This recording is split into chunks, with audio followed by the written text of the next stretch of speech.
Hey guys! As you can see, pasakay namin sa Ocean Jet. Sa may Tagbilaran Port pala to and papunta na kami sa next destination namin, which is ang Siquijor Island. So finally, after 2 hours, padaong na talaga kami dito sa may Siquijor Port. So 800 pesos pala yung pamasahe from Tagbilaran to Siquijor. Tapos isang biyahe lang pala sila per day. 3:20 ng hapon pala yung schedule nila kaya 5 PM na kami nakarating ng Siquijor Island. So ang ginawa pala namin, a day before ng travel namin, bumili na kami ng ticket dun sa port. Baka kasi ma-fully book tapos isang biyahe lang sila per day. Tapos, nag-rent lang pala kami ng motor dito sa Siquijor for 350 per day. So ayan, nakapag-check-in na kami. Bali 3 nights pala kami magsistay dito sa Siquijor para malibot namin yung buong island. Tapos, with free breakfast na pala tong nabook namin. Ilalagay ko na lang dito yung page nila para ma-check nyo. The next day, bali day 4 na to ng travel namin. Dito pala kami magbe-breakfast sa Tauhay Resto Cafe. Kaharap lang pala to kung saan kami nagsistay. Plus, masasarap talaga yung mga pagkain nila dito guys. So after namin mag-breakfast, dumiretso na agad kami dito sa first stop namin, ang Old Enchanted Balete Tree. So may mga souvenir shops sila dito. Tapos kainan naman yung sa taas. Check natin yung mga products na binebenta nila dito guys. May mga iba't ibang designs ng mga bags pala sila dito na binebenta. And may ref magnets din. So pasok na tayo dito guys. 20 pesos pala yung entrance nila dito. And makikita mo dito ang 400 years old na Balete Tree. Imagine guys, 400 years old na tong kahoy na to.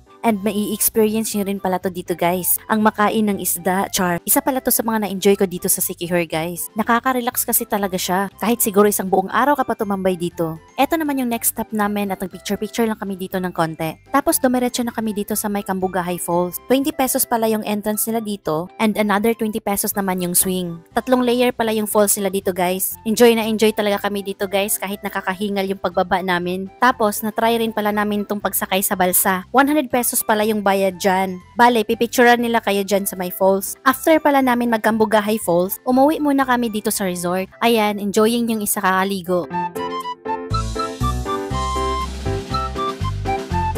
Ang kagandahan sa resort na to guys, kasi paglabas mo ng room, dagat na agad.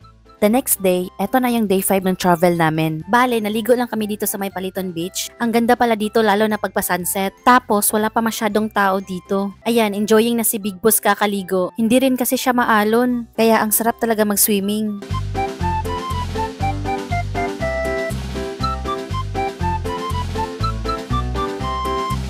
Ang ganda ng tubig nila dito guys, oh. Ang puti pa ng buhangin.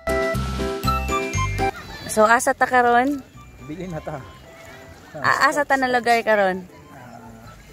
Asa man? Sa Palitada Beach. Paliton Beach. Paliton Beach pala. Oh. Paliton Beach sa Siquijor Island.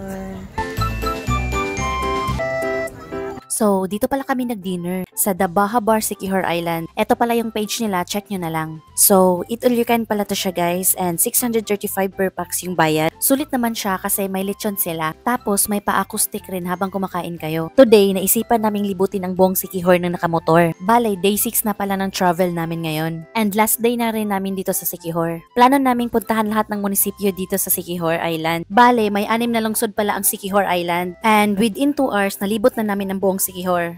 So ngayon, andito naman tayo sa Kapilay Spring Water Park. Sa harap lang pala to ng munisipyo ng San Juan. And guys, wala tong entrance dito. Yes, free. Eto pala yung makikita nyo paglabas nyo ng Siquijor Port. Andito na pala tayo sa Siquijor Port para sa next destination natin. Grabe, ang ganda ng Siquijor guys. Tapos, eto pala yung passengers terminal nila. Siguradong babalik kami dito sa Siquijor. Maura tayo gikaingnan guys. Bye!